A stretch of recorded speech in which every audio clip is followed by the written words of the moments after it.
What's up guys, in this video I'm going to be showing you guys SwiftKey X Keyboard, a very awesome third-party app that I use because it's such an awesome virtual keyboard. So basically this is a keyboard that truly understands how you type and it understands what you would say next. So if you're typing stuff up, it will analyze what you type and try to understand what you type so the next time you type something it will give you a bunch of predictions based on how often you use it or how often you might use it after typing a sentence or something like that. Alright, so basically this app is $3.99, but if you got it during the 10-cent sale in December, you know that awesome 10-cent app sale thing because Android market hit 10 billion downloads. Yeah, it's been growing and growing. I'm sure it's going to hit 20 million by next year. And this app was basically 10 cents, so I'm like, oh my god, it's 10 cents. I might as well go buy it and stop using the trial because the trial is almost expired. So yeah, basically, backstory into this is that I've been messing around with 10 other keyboards since I got my Sony Ericsson Xperia Mini Pro SK17A back in September 2011. And yeah, basically messing with 10 other third-party virtual keyboards because the stock keyboard sucked. I mean, I hated it. So I was basically like, after one day of using them, like, it's screw, I'm going to use other keyboards. So I tested a bunch of other keyboards, and SwiftKey X was the last keyboard I checked out because it's the best keyboard that I've checked out so far. I mean, I've been using this keyboard since like ever right now. So like generally it's a really good keyboard. Yeah, it's scrolling down, has 4.5-ish stars, lots of 500,000 downloads. Most recent update was in December 4th. By the time you watch it, it's probably going to be updated or something like that. I think they update every 2 weeks. I'm not so sure because I haven't really bothered looking at their update logs. And it's only 5 megabytes to download, but then again, you have to download the dictionaries and such. It's also a top developer and editor's choice. Lots of people Google Plus it. Description. Yeah, so generally this keyboard understands how you type, what you type, how you would type it. And basically, it has this nice technology. I think it's called the Fluency Engine. It analyzes what you type, and it basically understands how you type, so it will predict how you type. And it's a huge time saver because as you type, let's say the first 2 letters of a word, it would have in the prediction part, it would have a really good idea of what you're typing after typing like probably a few thousand keystrokes or words or something like that. Yada yada yada, scroll down, bunch of languages supported. You can always check this on their Android market page. A bunch of keyboard layouts, wow. More stuff, okay. Some new fixes, such as bug fixes and such. And I know a nice rating of 4.6. Notice all the 5 stars because, it's such an awesome app. And they also have a trial version for you to check out for like a month. And it's basically a month of predictions and it learning how you type. And that's basically the main purpose of this specific app. It understands how you type and makes you type better. And so, yeah, that's basically it. We're gonna press install, accept the download. It starts downloading right now. And yeah, it's well, right now, since it's like still during the 10-cent app sale thing, it's basically slow right now because a million people are like spamming Google requests and such. So basically I had trouble even loading up the Android market and going down to my apps and such. So yeah, it's like as if Android market's getting DDoS for the last few days. For sure you guys had some trouble getting some apps. Alright, so now since it's installed, let's press open. Now this is basically the startup, the setup thing. Next, choose language. You have a bunch of language to choose from. Unfortunately, there's no Chinese yet. Yeah, there's no Chinese yet, so I'm just going for English. Now it's going to be downloading this language package, which is basically roughly 5 megabytes. I would still recommend you guys doing over Wi-Fi since, it's probably better so it doesn't get interrupted like halfway through. I know 3G, it's like sometimes really bad and sometimes really awesome. Now enable SwiftKey X. So basically, remember you have to press the backspace. So these are all the keyboards that you have installed. I also have slide keyboard, which I also got for 10 cents. I'll go into that later. I think slide is like second or third, I forgot. Now, it enables SwiftKey, you just press check mark. And I was going to tell you, oh, intention, this input method might collect your data.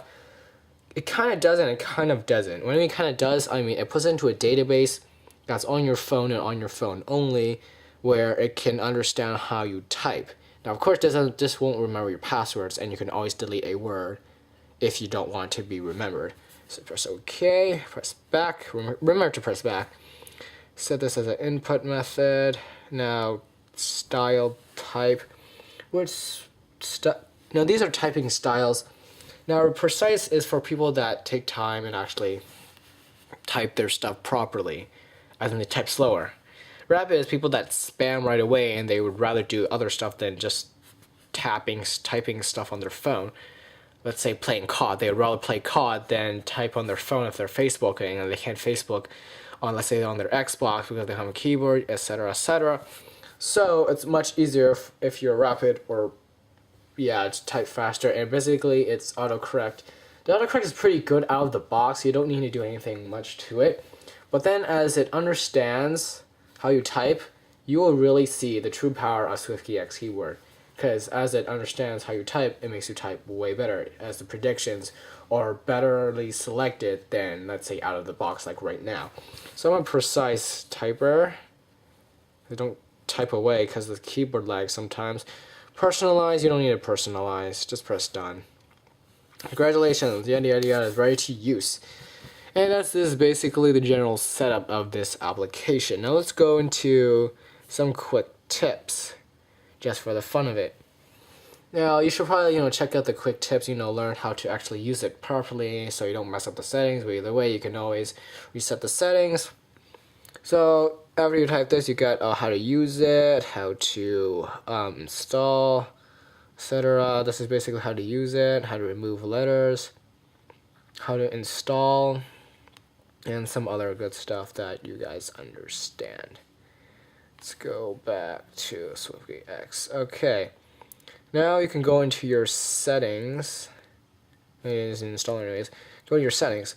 So now in the language, you basically let's see your language packs and what language are selected in the actual application.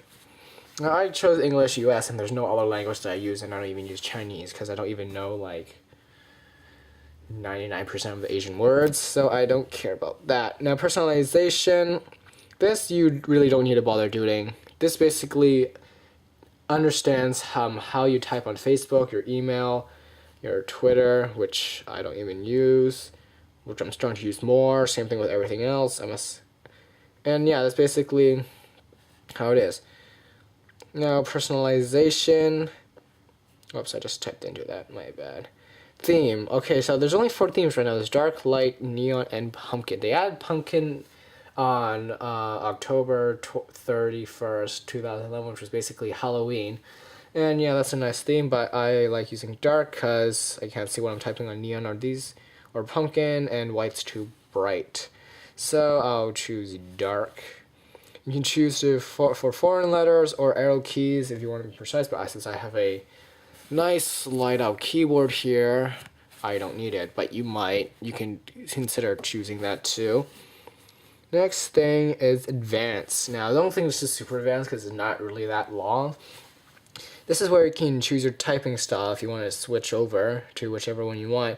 Now you can tap on space bar, and this will regulate how the space bar will act, whether it'll always insert a space or complete the current word on the prediction bar on the bottom when I start typing, or always insert a prediction. So you just press space and it inserts the prediction. Next is if you spam space twice, it inserts a period, auto caps. Or what I would do right away is probably turn off any sound or haptic feedback. I don't want the vibrations. It's useless. Waste power.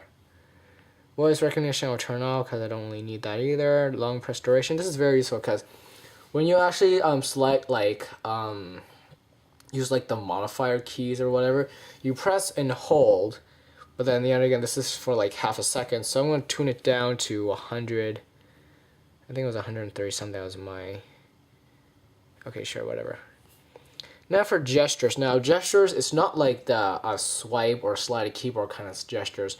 Rather, it's the gestures that if you move left or right on the keyboard for like a specific length, it will actually delete the word that it just typed in without spamming this backspace, let's say 10 times, because you just put a 10-character word. And then you can do the sensitivity, which I'll decrease like 10. Now portrait height, this is basically how tall or how small you want the keyboard to be. So I'm going to keep it to make this small because that's how I like it. And then landscape to normal. And then when you mess around with this, you might want to check out if you like it or not. If you do or you don't, you can always change it back. And a hard keyboard, it's only if you have a hard keyboard, which I have. You can always plug in a hard keyboard actually, which is pretty nice too. Of course, it works with Android.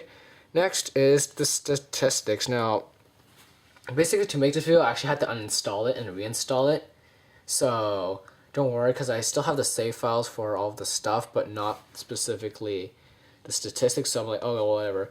You get this heat map, and basically, when you actually type it, see exactly, there's no models to display. Ha ha ha. It means that I have not typed anything, so it cannot see how good or bad I type on my keyboard. Then there's efficiency. Basically efficiency, it shows you how better you've typed using SwiftKey X. In the very beginning, it's going to be really, really high, and it's going to start dipping down a little bit as you type more and more and more. That's how it rolls. And it tells you how much keystrokes have been saved. Of course, you can delete that if you want. Type was correct, word predicted, and words completed. Basically, I had probably like 100,000 or so keystrokes and a couple of thousand words and such before I did. So I'll probably take a screenshot, but it really doesn't matter. It's just stats that no one cares about. And then you can access to your quick tips, and then your support if you need any help, such as, if there's something wrong, you can always go there. And there you go, about SwiftKey X, such information in terms of use, etc., etc. And basically, this is the video of the general, me showing you the app. I'm gonna make another video to show you how awesomely it works. And this video is basically how to install it and how to set it up properly so you can start using SwiftKey X, an app that you just got, whether you paid for it or you tried the free version, or unless you got from some other sources, but yeah. So thanks for watching this video, and I hope you enjoyed it. If you want, totally subscribe. I'm going to be going more in depth with SwiftKey X, and I'm also going to be re-reviewing those apps so I can actually record it and show it to you guys how the installation is, how the actual usage is, what I hate about it, what I like about it, and yeah, of course I do dislike some stuff about SwiftKey X, such as the themes and the occasional glitches, but yeah, either way, it's all good. So thank you for watching this video. I hope you enjoyed. This has been SwiftKey X Keyboard on the Android OS.